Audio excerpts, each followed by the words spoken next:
महाभारत के कथा में हम लोग देख रहे हैं महाभारत के वन पर्व के चैप्टर नंबर 176 ऑनवर्ड्स। अगर हम कुछ जो प्रीवियस क्लासेस को रिफ्लेक्ट करें तो कंदमादन के दिव्य क्षेत्र में पांडव रह रहे हैं। अर्जुन स्वर्ग से लौट चुके हैं, दिव्य अस्त्रों को प्राप्त कर चुके हैं। तो वे यक्ष, गंधर्व, सिद्ध, ऋषियों का वो जो क्षेत्र है गंधमादन, जहाँ वो साधारण मनुष्य का तो संभव ही नहीं है वहां पे जाना। पांडव किस प्रकार से अपने स्पिरिचुअल प्रोग्रेस के आगे बढ़ रहे हैं। हमने मध्वाचार्य के महाभारत तात्पर्य निर्णय से भी देखा भीम की महिमा कि सिर्फ बलवान मनुष्य नहीं थे बल्कि वो वायु के अवतार हैं और असाधारण उन्होंने पराक्रम दिखाया। पहले तो सौगंध एक पुष्प लाया, फिर वो कहते हैं कि उस पुष्प को लाते वक्त देवताओं, राक्षसों से जो संघर्ष किया, सिर्फ संघर्ष ही नहीं किया, यहाँ तक बताते हैं मध्वाचार्य कैसे शास्त्र का ज्ञान भी था। क्योंकि जैसे कई बार कुछ असुर कहते हैं ना, तो बात कहते हैं दे आर आसुरिक मेंटालिटी, जो ये कहते हैं जगत असत्य है, ईश्वर नहीं है, एथिस्ट फिलोसफी, मैं ही परम सत्य हूँ, है ना। तो भीम ने केवल गदा से नहीं, अपने शास्त्रों के ज्ञान से भी उनको, तर्क को मानो एक तरीके से पराजित किया, है ना। तो फिजिकल हीरो नहीं, फिलोसफिकल वॉरियर भी थे। फिर हमने देखा कैसे मणिमान जो राक्षस था, शिव के वरदान से बलशाली था, भीम उनसे भी युद्ध करते, उन्हें भी पराजित करते हैं। फिर अर्जुन का प्रसंग हमने देखा, किस प्रकार से अर्जुन ने निवात कवचों को हराया। अब आज का जो प्रसंग है, हम जो देखने जा रहे हैं, इसमें भी एक महत्वपूर्ण शिक्षा हमें मिलने वाली है। किस प्रकार से भीमसेन, जिसके पास 10,000 हाथियों का बल होने पर भी ऐसा क्या हो गया कि अजगर के सामने फेल हो गया। 10,000 हाथी का बल। चलिए, इसी प्रसंग को श्रीपाद मध्वाचार्य महाभारत तात्पर्य में क्या बता रहे हैं, और नीलकंठ चतुर्धर जी अपने भारत भाव दीपिका में भी क्या इसका उल्लेख करते हैं, उन सब प्रसंगों को देखते हैं। प्रारंभ करते हैं पहले जहां पे हमने कल प्रसंग को रखा था।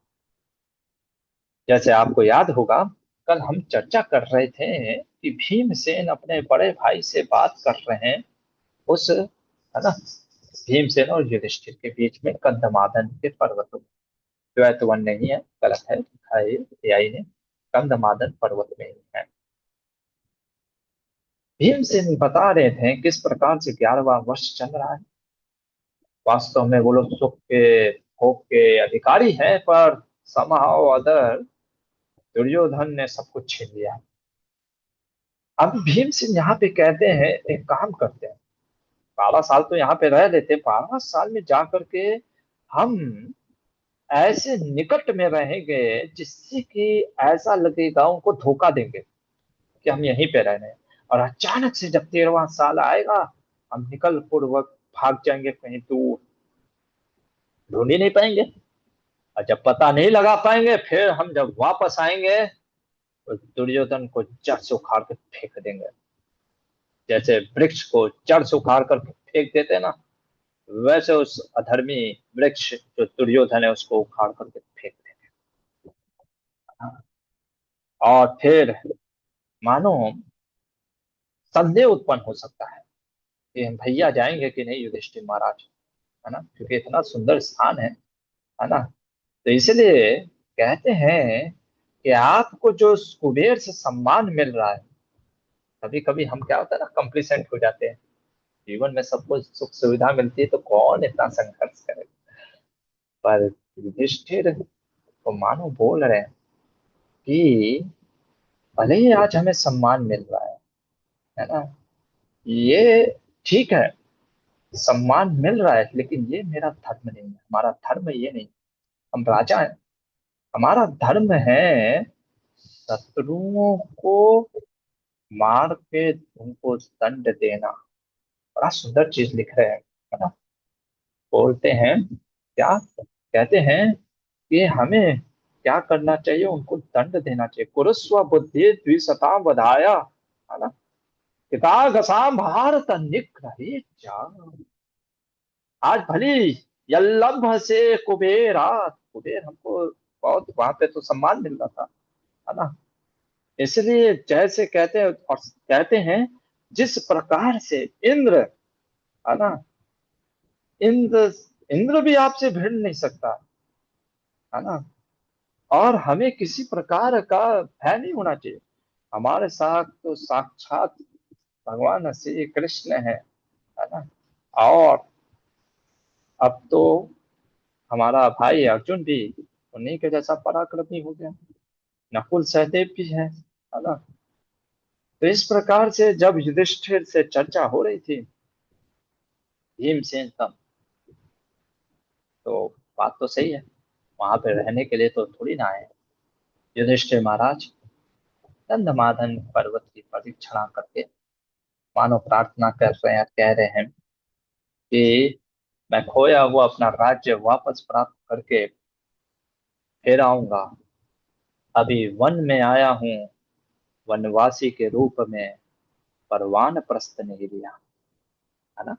जब भगवान राम भी निकलते हैं धनुष और बाण लेकर के, तो माँ जानकी पूछती है, प्रभु वन में धनुष बाण? भगवान कहते हैं, हाँ, हम क्षत्रिय हैं, हमें वनवास हुआ है, वानप्रस्थ नहीं लिया। वानप्रस्थ में व्यक्ति क्या होता है, वो त्याग देता है, वो योगी के जैसे रहता है।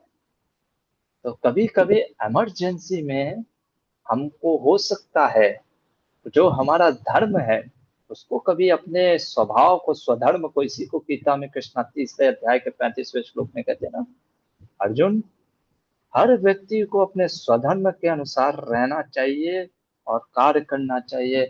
भले उसके उस स्वधर्म में कितनी भी कठिनाई परिस्थिति आए, अपने स्वधर्म को कभी त्यागना नहीं चाहिए। स्वधर्म मतलब समझते हैं अपना ड्यूटी, जनरल भाषा में समझ लीजिए, है ना। जैसे आप पिता होंगे, आपका कुछ स्वधर्म होगा, आप एक पति होंगे, आपका कुछ स्वधर्म होगा, उसको त्यागना नहीं चाहिए। तब युधिष्ठिर महाराज कंदमादन पर्वत से वो बोल करके पुनः वापस, है ना, वहां से लौटने लग गए।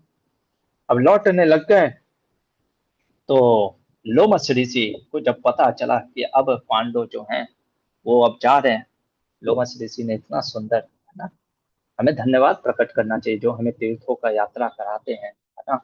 आशीर्वाद देना चाहिए उनको, कुछ दान दक्षिणा देना चाहिए। लोमस ऋषि से जब पांडव विदा लेते हैं, लोमस ऋषि कहते हैं, जाओ युधिष्ठिर, आशीर्वाद देता हूँ, ये जितने तीर्थ स्थानों को तुमने देखा, इन सब पवित्र स्थानों मनोरमों को, जिस जहां जहां तुमने तपस्या किया है, उन सब का प्रभाव तुम्हारे ऊपर रहे, और निश्चित तुम विजय होगे, है ना, क्योंकि धर्म तुम्हारे साथ है। और लोग मछली से वहां से निकलते हैं, देवताओं के पवित्र स्थान को चल दिए, है ना, क्योंकि उनका अब कोई और यात्रा पांडव वहां से वापस आते हैं। पांडव आते हैं, और उस स्थान पे यदि याद होगा आपको, तो राज ऋषि अरिष्टसेन भी थे, है ना। तो अरिष्टसेन से भी आशीर्वाद लेते हैं, है ना। और अरिष्टसेन से आशीर्वाद लेते हुए बोलते हैं, है ना, उनसे भी जो भी उनसे उपदेश लिया, अरिष्टसेन ने उनको सारे उपदेश दिए। और फिर उससे नीचे होते हुए गंधमादन पर्वत से, जो कि सुखदेव निवास था, वैशंपायन पायन मुनि कहते हैं, अरे वो स्थान छोड़ने का किसी को मन नहीं करेगा, लेकिन ये है पांडव, धर्म के लिए सुख भी छोड़ देते। जनरली मैं सोच रहा था, हमारे जीवन में हम प्राय पीस और सुख के लिए कार्य करते हैं, है ना। जनरली हम ढूंढते कहाँ पीस और सुख रहेगा, हम ये भूल जाते हैं कहाँ धर्म है। ये सीखने की बात है ना।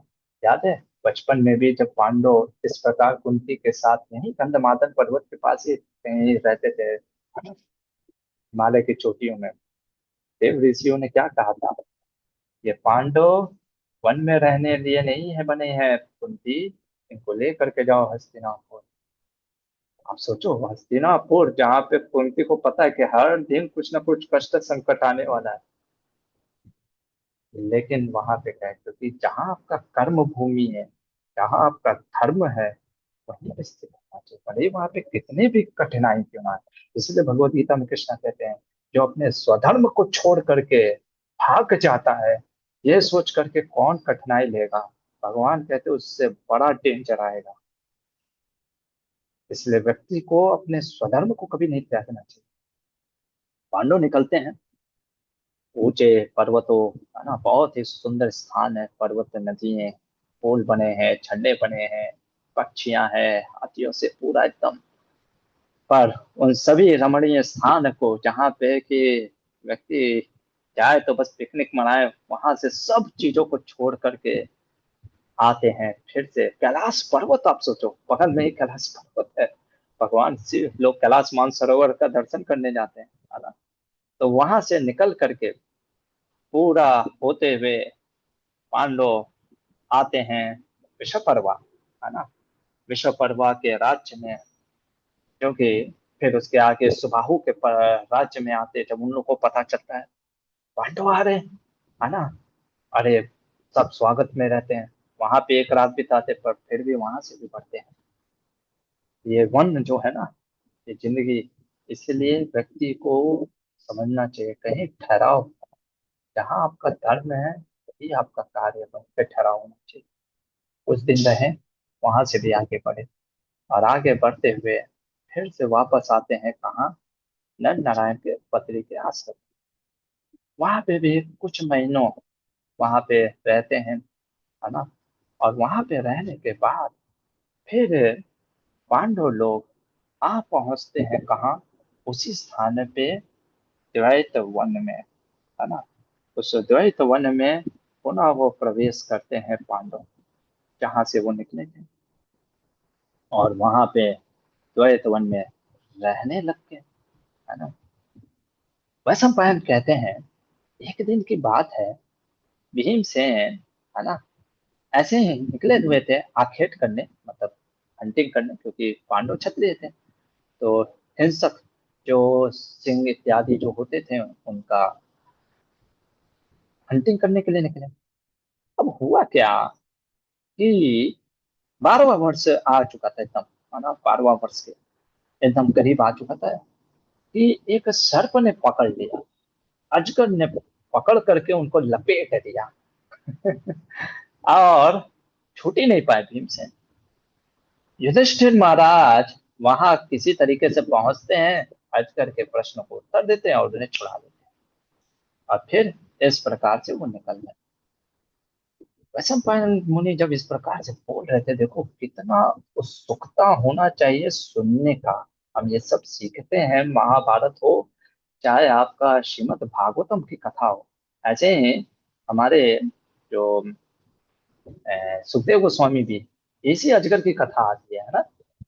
याद करिए दसम स्कंद में, है ना, ये अजगर की कथा को छोड़ ही देते हैं। क्या नाम होता है उसका अजगर का? अघासुर। हाँ, बोलते हैं कि अघासुर की कथा बताते हैं सुखदेव गोस्वामी, और कहते हैं कि 1 साल के बाद वो जो ग्वाल बाल थे वो सब जाकर के कथा बताने लगते कि कैसे आज कृष्ण ने हमें अजगर से बचाया। परीक्षित महाराज कहते हैं 1 मिनट, 1 साल के बाद क्यों बता रहे थे? भाई आज घटना हुई है तो आज ही बताओगे ना, 1 साल बाद क्यों बता रहे हो? पहले ये बताइए ये क्या रहस्य है। तो जानबूझ के टीचर लोग कभी कभी ऐसे प्रश्न, मतलब ऐसे आगे कहानी बढ़ाते हैं, ताकि श्रोता का भी देखते हैं कि कितना डिसाइपल कितना अटेंटिव है। अब जूम में पता नहीं चलता है क्योंकि हम लोग तो वीडियो ऑफ रहता है, ठीक है ना, बहुत से लोग विश्राम कर रहे होंगे, लेकिन बहुत अटेंटिव होना चाहिए, हमें ध्यान पूर्वक सुनना। वैशंपायन मुनि भी उसी तरीके से बोलते, रुकिए रुकिए रुकिए, भीम 10,000 हाथियों का बल जिसके पास है, हमारे पूर्वज भीमसेन, मतलब नकुल सहदेव को पकड़ करके रख लेता अजगर तो चलो एक बार समझ में भी आता, भीमसेन को पकड़ लिया। नहीं नहीं, कुछ त्रुटि तो नहीं ना कर रहे? नहीं, भीमसेन कैसे पकड़ा गया, ये पूरा मुझे बताइए। आखिर उस अजगर के पास ऐसा क्या ताकत था कि जो भीम अकेले यक्षस राक्षसों, हमने देखा ना, रास्ते में चलते हुए ऐसे उठा के फेंक देता था बड़े बड़े हाथियों को, कहता था साइड हटो थोड़ा सा, रास्ता हवा आने दो। वो भीम एक अजगर के, नहीं नहीं, ये नहीं हो सकता, कहते यही हुआ है। कैसे हुआ, पूरी कहानी विस्तार से बताइए। ऐसा मुनि का फैक्टर सुनो। कहते हैं कि हुआ क्या, एक दिन भीमसेन उसी दैत्य वन में निवास कर रहे थे पांडव लोग। तलवार लेकर के भीमसेन, हाथ में तलवार और गदा ये सब लेकर के निकल पड़े आखेट के लिए, हंटिंग के लिए, है ना। और जब निकले तो भीमसेन रास्ते में जाते थे तो अद्भुत, मतलब उनका चलने का स्टाइल ही अद्भुत था, है ना। मतलब कि जैसे ही, जैसे होता है ना, कोई आता है ना, जैसे होता है बचपन में जब बच्चे होते हैं ना, अरे पापा आ गए, जल्दी से बैठ जाओ पढ़ने के लिए। हम लोग ऐसे ही करते थे, दूर से ही गाड़ी की आवाज सुन लेते थे, अरे फादर इज कमिंग, है ना, अब कॉपी किताब खोल लो। वो डर भी रहता था। तो वैसे ही पांडव जो थे, है ना, खास करके भीमसेन जब चलता था, मानो धरती हिलती थी ऐसे, है ना। महाभारत में वर्णन आता है कि सारे के सारे वहां से जंगली पशु मानो रास्ता छोड़ देते थे, भाई भागो, भीम आ रहा है, भीम, है ना, दूर दूर तक लोगों में एकदम।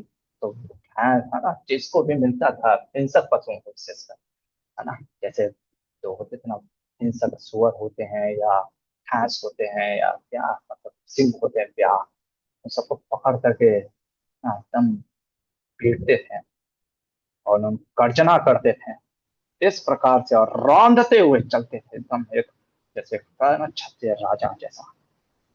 तो जब चलते थे, अचानक से भीमसेन, एक दिन की बात है, इस प्रकार से हरगिन करते थे, पहुंच गए, घुस गए गुफा में। और गुफा के अंदर देखा बड़े बड़े जो सर्प थे सब भाग रहे थे उधर, है ना। गुफा के सर्प से मुझे हरिदास ठाकुर की याद आ रही है ना। आप अगर मायापुर जाएंगे, वहाँ पे अद्वैत आचार्य का शांतिपुर के जगह पे खुलिया क्षेत्र है ना, वहाँ पे आप, अब तो वो गुफा नहीं है, वो कथा, खैर वापस आते चेतन चेतन से। तो हाँ, वहाँ पे हम भीमसेन गुफा में घुसे और देखा कि एक विशाल, बहुत विशाल जो था क्या, सर्प, वो, मतलब उसको घेरा, मतलब उसमें वो रह रहा था, है ना। और सीधे उसने क्या किया, हमारे भीम भैया को सीधे पकड़ लिया। अब भीम तो बलशाली, है ना, उसने छुड़ाने का प्रयास किया, प्रायः व्यक्ति छुड़ाता है जब अगर कोई पकड़ लेता है तो। जितना छुड़ाने का प्रयास कर रहा था उतना वो फंसते जा, जैसे होता है ना दलदल में आदमी जितना निकलने का प्रयास करता है उतना फंसते चला जाता है। जितना भीमसेन अपना पूरा बाहुबल लगा रहे थे, वो मानो और जकड़ा जा रहे थे। 10,000 हाथियों का बल धारण करने वाले भीम की भुजाएं आज मानो छटपटाने लगता है ना, पूरी तरीके से प्रभावित होने लगे और मन में एक डर सा आने लग गया। आज तक, है ना, स्वयं बोलते हैं भीमसेन उस क्या नाम है सर्प से, कहते हैं कि वाच च महासर्प कामया प्रविपन्न का, है ना। आप कौन है, मैं पहले आपको बता देता हूं अपना वर्णन, कि मैं भीमसेनो हम धर्मराजादनंतर मैं युधिष्ठिर का छोटा भाई भीमसेन हूँ, नाम तो सुना ही होगा। 10,000 हाथियों का बल रखता था। न जाने आज मैंने कितने सैकड़ों सिंगों को ऐसे उठा करके फेंक दिया है। कितने गजराज, हाथियों में जो राजा होते ना, उनको उठा के फेंक दिया है। राक्षस, यक्ष, पिशाच, भूत, इन सबको तो ऐसे कोई तंत्र वंत्र की जरूरत नहीं, मैं ऐसे ही उठा के फेंक देता हूँ, है ना। लेकिन आज मैं आपके इस पास से भुजाओं से छूट ही नहीं पा रहा हूँ। और जितना मैं प्रयास कर रहा हूँ, मानो और जकड़ा जा रहा हूँ। कोई विद्या जानते हो क्या, या कोई अद्भुत वरदान मिला है? इतना संभव नहीं है। यहाँ पे थोड़ा सा रुकते हैं और श्रीपाद मध्वाचार्य के कमेंट्री को देखते हैं। मध्वाचार्य जी कुछ कहते हैं। कहते हैं, देखो, भीमसेन जो थे, है ना, पहले तो मध्वाचार्य कहते हैं अपने इस, ये अध्याय 22 है ना, कि पांडव लोग जो हैं, भगवान विष्णु, भगवान श्री कृष्ण की कथाओं में, चर्चा में सुखपूर्वक समय बिता करके, है ना, घटोत्कच आदि को, राक्षसों को के कंधों पर सवार होकर के पुनः वापस जब आए हिमालय के दक्षिणी भाग से इस द्वैत वन में, है ना, तभी उनका अचानक क्या हुआ कि नहुस, नहुस जो कि आज अजगर के रूप में बने पड़े हैं, है ना, वो भीमसेन को जकड़ लिया है। अब इसकी कथा का वर्णन महाभारत में पूरा, शायद मैंने पहले बताया होगा अगर नहुस के बारे में, पर खैर यहाँ पे महाभारत में इतना डिटेल में नहीं आता है ये कथा, इसलिए हम मध्वाचार्य के कथाओं को लेकर के चलते हैं। मध्वाचार्य कहते हैं, यदि आपको पता होगा, जो लोग भागवत पढ़े होंगे, छठे स्कंद में वृत्रासुर की वध करने के बाद राजा इंद्र जो थे, है ना, छिप गए थे। I am not going into detail, Vritrasura की कथा में आएगा महाभारत में तो ठीक, नहीं तो आप भागवत के छठे स्कंद से देख सकते हैं। तब ब्रह्मा जी ने, अब राजा इंद्र छिप गए थे मानसरोवर में जा करके, कोई देवराज इंद्र पर पद पे था ही नहीं। इंद्र एक पोस्ट है भाई, प्राइम मिनिस्टर कोई नहीं है तो कोई तो होगा प्राइम मिनिस्टर। उन्होंने उस समय नहुस को चुना, क्योंकि नहुस का पुण्य इतना महान था। तो नहुस को इंद्र के पद पर बैठाया गया। अब नहुस को जब इंद्र के पद पे बैठा दिया गया, देखो यही होता है पद प्रतिष्ठा का, अहंकार आ जाता है। इतना महान राजा नहुस, आप सोचो, इतना भोग, अमरावती का भोग हमने देख बताया था ना, देवताओं का राजा बना दिया जाए। आप शहर के राजा से सीधे आपको देवताओं का राजा, है ना, सीधे आप मतलब सभासद से, है ना, या कोई जो होते हैं ना नगर पालिका, इस सब में कर्मचारी से सीधे आपको प्राइम मिनिस्टर बना दिया जाए, वैसा बल तो बल, दिमाग तो चढ़ गया। अब इनको लगा कि मैं देवताओं का राजा इंद्र हूँ, सारा भोग करने की सुख सुविधा जो है सब मुझे मिलना चाहिए, और सारा अमरावती के राज को भोगने लग गए। उनको लगा सची, जो कि देवता देवराज इंद्र की उनकी पत्नी थी, वो कहे उसको भी भोग करने का अधिकारी मैं हूं। तो जब इस प्रकार से भोग करना चाहते थे, तो उन्होंने बोला कि सचिन ने कहा ठीक है, वो अपने गुरुवर से पूछते हैं, गुरुजनों से सलाह लेना चाहिए, बृहस्पति से पूछते हैं कि क्या करूं मैं। उन्होंने कहा, बृहस्पति मुनि ने कहा कि देखो एक काम करो, ना उसको बोलो कि तुम इस दिन पे उसके साथ संग करने को तैयार हो, बस शर्त यह है कि तुम पालकी पे बैठ करके आओगे और पालकी को ढोंगे सप्तऋषि। उसने कहा ठीक है, ये चीज बोल दिया। तो जब बोला, तो ये सुन करके ओह, राजा नहुस तो बड़े प्रसन्न हो गए। पहुंचे, कहे ये इतनी बात है, पालकी को वाहन को खींचने में लगा दिया सप्त ऋषियों को। अब ऋषि लोग जो थे, कोई ऊपर कोई नीचे, कोई बड़े, मतलब कोई लंबे कोई चौड़े, सब एक समान के तो थे नहीं, और कोई पालकित होने का उनको थोड़ी ना वो कार्य था। फिर भी देवता के राजा ने कहा है तो उठा लिए। उनमें एक थे अगस्त मुनि, है ना। अगस्त मुनि, है ना, अ, वेदों के बात चर्चा हो रही थी। अब ऋषि मुनि है, आपस में वेदों की ही चर्चा करेंगे। न उसने वेदों की प्रामाणिकता पे प्रश्न उठाए, है ना। अब फिर अगस्त मुनि को मानो पैर से प्रहार किया, तेजी से चलो, सर पा, है ना, जल्दी जल्दी चलो। अगस्त मुनि को आज्ञा करो। उन्होंने उसी समय, है ना, ऐसा वर्णन करते हैं कि भृगु मुनि जो अगस्त मुनि के जटाओं में छिपे हुए थे, है ना, उन्होंने तुरंत, क्योंकि देवता है ना, देवराज इंद्र है, कोई साधारण नहीं है ना, कि उनको कोई भी श्राप दे देगा, है ना। You have to understand. तो भृगु मुनि का पावर कल हम बता रहे थे ना भागवत में, he was some very great yogi, जिनका ब्रह्मा जी के जितना आयु है ना। तो श्राप दिया कि जा, तो सप सप बोल रहा है ना, जा करके सर्प योनि में, पृथ्वी में जाकर के नीचे गिर जा। ये सुन करके नहुस का सारा होश ठिकाने आ गया, है ना। वो बोलने लगा, क्षमा कर दीजिए, अनुना विनय करने लगा। तो उन्होंने कहा ठीक है, छठे पहाड़, 8 प्रहर होता है, छठा प्रहर पकड़ लीजिए, जो भी जीव तुम्हारे वश में आएगा उसका सारा बल तुम छीन सकोगे। लेकिन यदि वे तुम्हें उत्तर देकर संतुष्ट कर दिया तो उस दिन तुम साप से, है ना, ये श्राप से, ये कर्ष से मुक्त हो जाओगे, है ना। यहाँ तक कि ये बताया कि युधिष्ठिर जो तुम्हारे ही वंश में, अच्छा नहुस कौन है? नहुस ययाति के पिता हैं, यानी इन्हीं के वंशज हैं।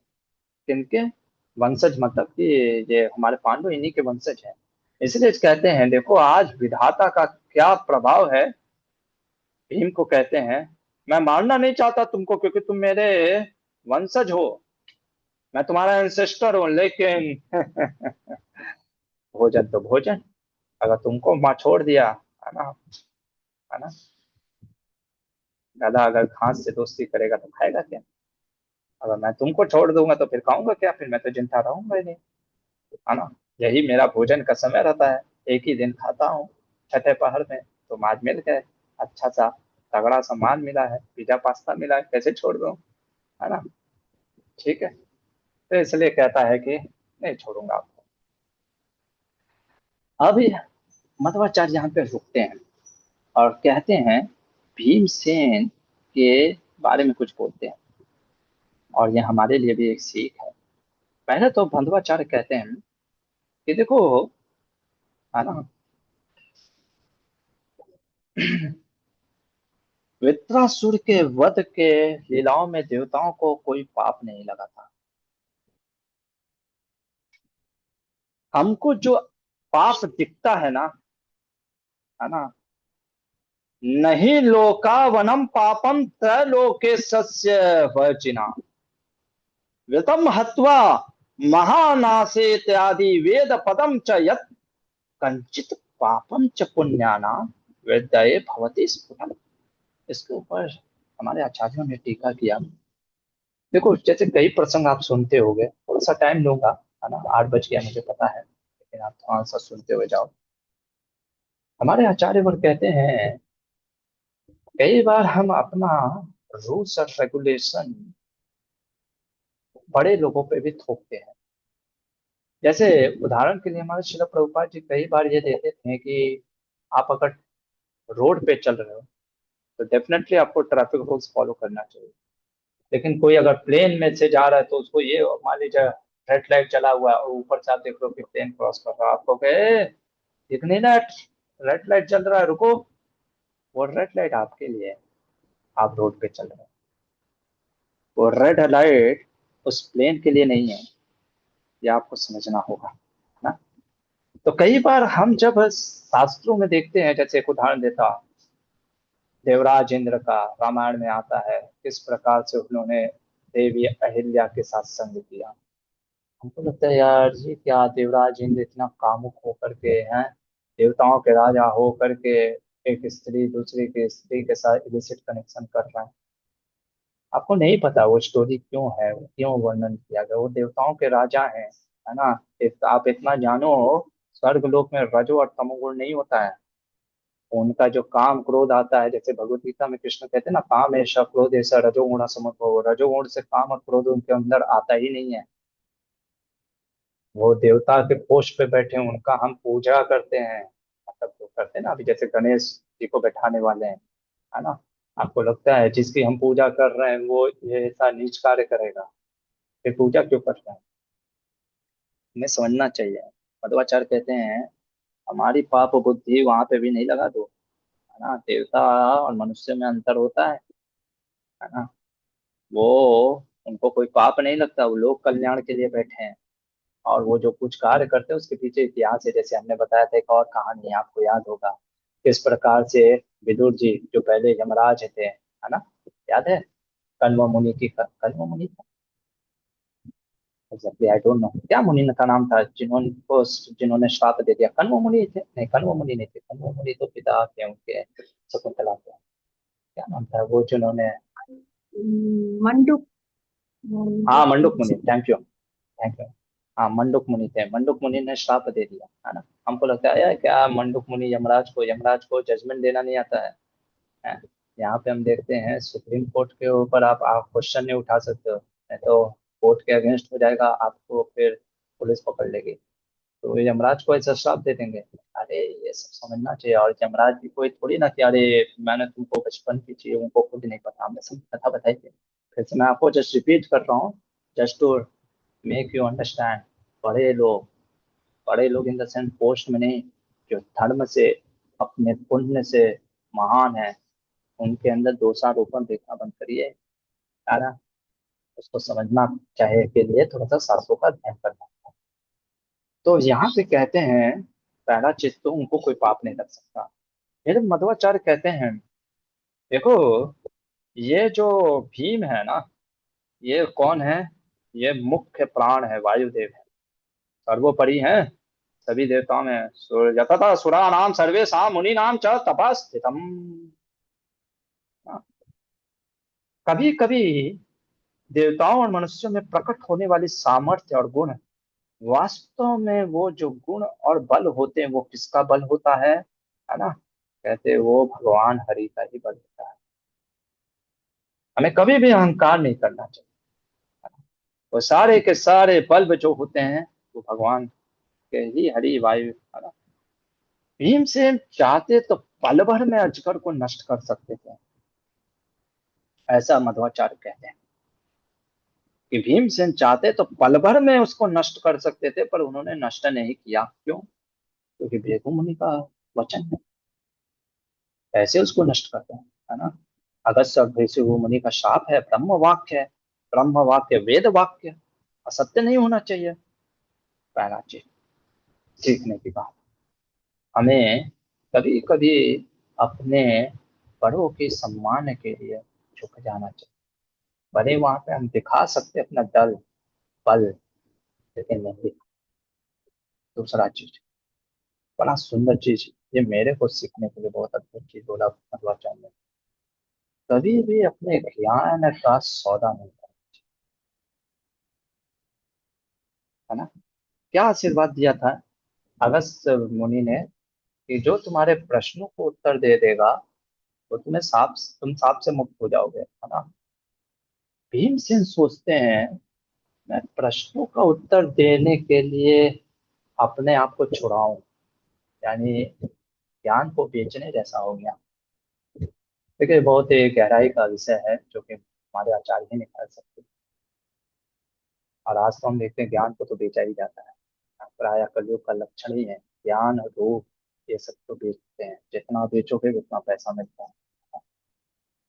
मध्वाचार्य कहते हैं कि मानो भीमसेन, इनको ये मंजूर नहीं कि मैं अपने ज्ञान के बल से खुद से मुक्त होना चाहूँ, उन्होंने छोड़ दी, है ना। और इसलिए ताकि युधिष्ठिर आएंगे, प्रश्नों का उत्तर देंगे। जब आप धर्म की, आपको देखो, अब आपको सब तो ऐसा कैसे पता कि वो युधिष्ठिर आएगा कि नहीं आएगा। देखो, जब व्यक्ति धर्म पे जीता है ना, इतना धर्म पे जीता है ना, तो उसको पता है कि धर्म कभी हानि कर ही नहीं सकता, है ना। हमारा हमारा बहुत डाउट है, क्योंकि हम ना हमेशा फ्रूटिव मेंटालिटी से हम धर्म के कार्य करते हैं। हमको लगता है कि फल मिलेगा कि नहीं, और नहीं मिलता है तो हम कहते हैं फिर धर्म क्यों करें। प्रायः हम लोग धर्म क्यों करते हैं, अगर आप देखोगे डीपली, अगर मैं आपको बोलूं, जैसे इसीलिए back to Godhead Bhopal ji ने लगा करके रखा है, नाम जप करो, यहाँ से निकल करके एकदम भगवान के धाम में सोने को मिलेगा। अगर मैं बोल दूं पहले ही दिन के बाद भगवान का नाम जप करो, उससे भगवान का प्रेम मिलेगा, प्राय लोग नहीं जप करेंगे। हम लोग स्कूल कॉलेज में जब जाते तो लोगों को कहते ना, ये नाम जप करो, उससे आपका मेंटल कंसंट्रेशन बढ़ेगा, मेडिटेशन बढ़ेगा, बोलो कृष्ण प्रेम। अरे हमको नहीं चाहिए प्रेम, हमको बगल वाली का प्रेम चाहिए, है ना। लोग ये बोलेंगे, है ना। लोग कहेंगे क्यों नहीं चाहिए भाई आपका कृष्ण प्रेम। तो इसीलिए कभी कभी, है ना, हमको बोलना पड़ता है इस तरीके से। तो ये भीमसेन लोग इतना बलशाली, और साथ ही साथ इनके अंदर धर्म धर्म करते थे ना। भीमसेन रोने लगता है, रोना इसलिए नहीं आ रहा है कि वो मरने वाला है, रोना इसलिए आ रहा है, बड़ा सुंदर चीज बोलता है। समय हो गया, मैं चला फटाफट बताता हूँ। भीमसेन कहता है कि मुझे रोना इसलिए आ रहा है कि मेरे मेरे मरने के बाद मानो हताश होकर के, महाभारत में अभी आता है प्रसंग, कि हताश होकर के मानो भीमसेन कहता है कि आज जब मैं मर जाऊंगा, है ना, मुझे दुख इस चीज का हो रहा है कि मेरे मुझे तुम्हारी निंदा भी नहीं हो रही, मुझे क्रोध भी नहीं आ रहा है ना, ऐसा मत सोचो। न चा कुप्पे महासर्प न चात्मन विग्रह है। मुझे बस दुख इस बात का हो रहा है, मैं आज ये सोच रहा हूँ कि पुरुषार्थ देखो, व्यक्ति कितना अपने पुरुषार्थ पे अभिमान करता है पल पे, कि मैं सब कुछ कर जाऊंगा, पर भाग्य भी, ये सीखने की बात है ना, महाभारत हमको सिखा रहा है, सीखने की बात है। व्यक्ति को अपने पुरुषार्थ पे ही हमेशा नहीं, इसलिए भगवत गीता का 18वें अध्याय में पढ़ोगे आप, अभी हम लोग गीता में आ ही रहे हैं 3 चैप्टर में, भगवान कहते हैं 5 फैक्टर इन्वॉल्व होता है किसी भी चीज में सक्सेस प्राप्त करने का, और उसमें से एक प्रमुख कारण होता है गोष्ठी में भी, है ना, भाग्य, है ना। पुरुषार्थ अच्छी चीज है, पुरुषार्थ करना चाहिए, एंडेवर करना चाहिए, लेकिन सिर्फ पुरुषार्थ के बल पे आपको फल नहीं मिलता। डेस्टिनी भी जो कि आपके हाथ में नहीं, और कहते हैं देखो आज मैं मान गया, मैं कहा भीम 10,000 हाथियों का बल रखने वाला, आज पुरुषार्थ इतना महाबलशाली पराक्रमी, लेकिन देखो डेस्टिनी ने कहा मुझे फंसा दिया, है ना, मैं कहा फंस गया। मुझे मुझे इस बात का भय नहीं हो रहा है कि मैं मर जाऊंगा, मुझे ये लग रहा है ना, मुझे अपने मृत्यु का शोक नहीं होता है ना, कहता है मुझे मृत्यु का शोक नहीं है, मुझे इस चीज का शोक है, मैं तुमको बताऊं, मुझे इस चीज का शोक है कि यथा तू विपने न्यस्तान भ्रातृन राज्य परिच्युतान, जब मेरे भाइयों को पता चलेगा कि मैं मर गया, वो शोक से वन में ही पड़े रहेंगे। वो युद्ध कर, मेरा बड़ा भाई युधिष्ठिर, वो इतना सीधा है ना, वो राज्य के प्राप्ति के लिए युद्ध करना ही छोड़ देगा, मैं ही उकसाता रहता हूँ बीच बीच में। मेरे बाकी चारों भाई तो कुछ बोलते ही नहीं है, 3 भाई मतलब, है ना, वो कुछ तो बोलते ही नहीं। अर्जुन, है ना, बहुत बुद्धिमान है, शास्त्रों का सब ज्ञान लेकर के आया है, अरे वो राक्षसों देवताओं को हरा दे, ये क्या टिकेगा दुर्योधन और कर्ण, लेकिन वो लड़ेगा ही नहीं, क्यों, भैया के कहने पे वो उकसाएगा ही, है ना। मेरी माता कुंती, जो कि हस्तिनापुर में पड़ी हुई है, वो एकदम शोक में डूब करके मर जाएगी, है ना, सारे लोग उत्साह शून्य हो जाएंगे। मुझे सबसे बड़ा दुख इस बात का है कि मैं अपने भ्राता श्री को फिर से राज्य पे देख नहीं पाऊंगा। इस तरीके से सोच कर रहे थे उसी समय, धर्मराज युधिष्ठिर, जैसे भागवत में भी वर्णन आता है, आप शकुन बहुत सेंसिटिव है ना, आप जब बहुत धार्मिक होते हो ना, आप चीजों को, नेचर को पहचान लेते हो। मैंने कई बार ये बताया भागवत में भी, है ना, आपका सेंसिटिविटी इतना हाई हो जाता है कि आप पकड़ लेते हो क्या होने वाला है ना। तो मानो रामलाल ने अपशकुन देखे। सियार, कौवे, गाँव गाँव जाओ जाओ सियार ऊपर करके रेंग रहा है, जो भी अपशकुन होते हैं ना। This omens are not the कि ये अपशकुन इंडिकेटिव है, इंडिकेशन कर रहे हैं कि कुछ घटना होने वाली है। तुरंत जाते हैं द्रौपदी से पूछते भीम कहाँ है। द्रौपदी कहती है आज शाम से ही निकले थे, अभी तक आए नहीं, पता नहीं कहाँ गए, है ना। तब युधिष्ठिर महाराज कुछ तो हो रहा है, तुरंत अपने थौम्य ऋषि को लेकर के निकलते हैं और देखते हैं पद चिन्हों को देखते हुए कहाँ कहाँ ये गया हुआ है भीमसेन। और जब पद चिन्हों को देखते हुए गुफा के पास आकर के देखते हैं, जो गुफा वृक्षों से ढका था, अद्भुत चीज। कहा क्या उन्होंने देखा? उन्होंने देखा कि किस प्रकार से जो है भीमसेन अजगर के फांसों में फंसा हुआ है। अब युधिष्ठिर महाराज किस प्रकार से भीमसेन की रक्षा करेंगे, वो हम कल। हरे कृष्णा। यदि किसी का कोई प्रश्न है तो। हाँ यस, जूम यूजर प्रभु। प्रभु जी हरे कृष्णा, दंडवत प्रणाम। प्रभु जी जैसे आपने बोला कि जो धर्म का पालन करता है तो उसके वो थोड़ा सेंसिटिव हो जाता है, वो कुछ ऑब्जर्व कर लेता है कि क्या होने वाला है, तो वो थोड़ा केयरफुल हो जाता है। तो लेकिन प्रभु जी जैसे मैं अपनी बात कर रहा हूँ, मैं ये नहीं बोल रहा मैं बहुत बड़ा वो हूँ, लेकिन मुझे कुछ चीजें पहले पता चल जाती हैं तो उसका बेनिफिट लेकिन नहीं मिलता है, क्योंकि हम लोग जिनके साथ रहते हैं वो तो उस बात को एग्री नहीं करते हैं ना। तो फिर उसका लगता है कि फिर बेनिफिट ही क्या मिला। मतलब पता है कि मतलब ऑलमोस्ट पता रहता है कि ये होगा, तो फिर उसका बेनिफिट ही नहीं मिलता है।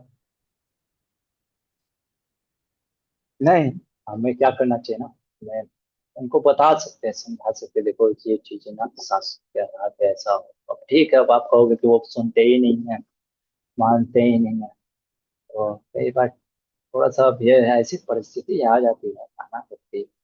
तो कभी कभी हमको उनको समझाना चाहिए, और अगर हमको लगता है कि उनके नहीं मानने से अगर मैं फिर भी ये मेरे लाभ के लिए नहीं, मतलब उनके भी लाभ के लिए अल्टीमेट अच्छा है, तो कभी कभी फिर आपको मतलब उनके अगेंस्ट जा करके कार्य करना पड़ सकता है ना। और अगर छोटा ही मोटा कुछ लाभ हो रहा है या कुछ ऐसा, तो फिर ठीक है, ये परिस्थिति के अनुसार देखना पड़ता है, एंड दैट इज ट्रू। ये तो होता ही है, सबके जीवन में होता है। कई बार हमको पता रहता है कि ये चीज होने वाली है ना, ये घटना होने वाली है। कई बार घटना होने वाली नहीं, पता है कि ये कार्य करोगे, अब सिंपल सा चीज है ना। ज्यादा खाओगे, पता ही है कि तबीयत खराब होने वाला है, इसमें कोई बहुत बड़ा साइंस नहीं जो, है ना। तो वो चीजें समझ में आ जाता है, लेकिन फिर भी कई बार ऐसा होता है, बोलो फिर भी हमारे गुरुकुल के स्टूडेंट सुनते हैं नहीं, कभी कभी तो ऐसा हो जाता है। तो ठीक है ना, कभी कभी experience is the best teacher. लेकिन बार बार करने पे भी अगर व्यक्ति नहीं सुधर रहा है, तब तो समझाना जरूरी कार्य है हमारा। बार बार अगर वही गलती कर रहा है तो उसको बोलना पड़ेगा, टोकना पड़ेगा।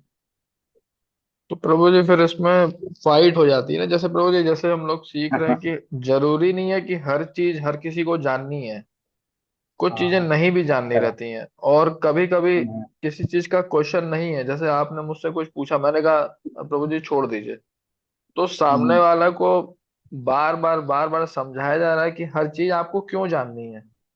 और आप फिर कहेंगे कि अरे मैं तुम्हारा दोस्त हूँ, या मैं तुम्हारी पत्नी हूँ, या मैं कुछ भी रिलेशन है मेरा, तो मैं उसे क्या समझाऊं। तो फिर उसको लगता है कि तुम्हारा एटीट्यूड चेंज हो गया है, बहुत गंदे तरीके से तुम अब रहने लगे, तो फिर उसको मतलब फिर तो फाइट ही है, फिर तो कुछ समझाया भी तो नहीं जा सकता है ना। क्योंकि हर चीज क्यों। प्रभु जी जैसे आप गुरुकुल चला रहे हैं, तो मुझे क्या पता कि आप गुरुकुल किस तरह चला रहे हैं, आप डोनेशन लेके चला रहे हैं, किसी से चैरिटी मतलब कुछ भी मांग रहे हैं, किसी से रिक्वेस्ट कर रहे हैं, तो हमें क्यों जानना है कि आप कैसे फीड कर रहे हैं अपने गुरुकुल को। और फिर मैं आपसे बोलूं कि आप एरोगेंट हो गए हैं, आप मतलब आप रूड हो गए हैं, आप एटीट्यूड में आ गए हैं, तो नहीं समझाया जा सकता प्रभु जी, कुछ चीजों को नहीं समझाया जा सकता। एकदम है, नहीं समझा जा सकता। लोग मेरे को कहते हैं आप एरोगेंट है गुरु जी, है ना। मैं भी नहीं समझा पाता हूँ। मैं कहता हूँ आकर के मिल लो थोड़ा सा, है ना, और सेवा कर देना। नहीं समझा सकते हैं। अब व्यक्ति की मेंटालिटी मुश्किल चेंज करना एकदम से पहले तो हर व्यक्ति को नहीं समझा सकते, और विशेषकर साथ रहने वाला ही, जैसा आप बोल रहे हैं, अगर वो ही ना समझे तब तो बड़ा और जीवन, है ना। इसलिए चाणक्य पंडित क्या कहते हैं कि अगर साथ रहने वाला ही व्यक्ति अगर साथ ना दे तो फिर वो जंगल ही के समान है ना, घर जंगल हो जाता है। प्रयास करना चाहिए जितना हो सके संभव, है ना, हमें जितना लेके चले तो ये तो है ही है। ये बहुत बड़ा संघर्ष है। एक पत्नी पत्नी में कैसे समावेश बना करके चले, रियली वेरी। और प्रभु जी आजकल जो ये इंस्टाग्राम चल रहा है उसमें मतलब कि सब चीज को इक्वल कर दिया है, और वो रील तो रील ही है कि कोई किसी की हर बात मान रहा है और हर चीज का जवाब दे रहा है, तो फिर उसको फिर वैसा ही ऑब्जर्व करके सामने वाले से डिमांड करते हैं कि ये भी वैसा ही करे। तो फिर एक ही जवाब रहता है कि भैया रील रील से लाइफ नहीं चलती है। जी देखो ना प्रभु जी, कितना थैंक यू लोग, वेरी मच। अच्छा चीज है, लोग शास्त्रों का ज्ञान ना लेकर के रील से ज्ञान लेते हैं। मतलब ज्ञान तो लेना है पर रील से लेते हैं। क्यों? क्योंकि रील में उनके अहंकार को तुष्ट करता है। जो मैं चाहता हूँ वही रील देख, ये वाला रील पढ़ाओ, हाँ ये मेरी बात को पुष्टि कर रहा है, ये देखो क्या कहता है ये रील। मानो रील ना होकर के वेद वाक्य हो गया है ना। जो रील बना रहा है उसके जीवन में खुद ही इतना क्या चल रहा है उसको ही नहीं पता। What we can say, chanting करना चाहिए, प्रार्थना कर सकते हैं। ओके, रिपोर्ट, चलिए यहीं पे रुकते हैं, आगे बढ़ते हैं, कल देखते हैं क्या होता है। महाभारत, महाभारत ग्रंथ की जय, श्रील प्रभुपाद की जय।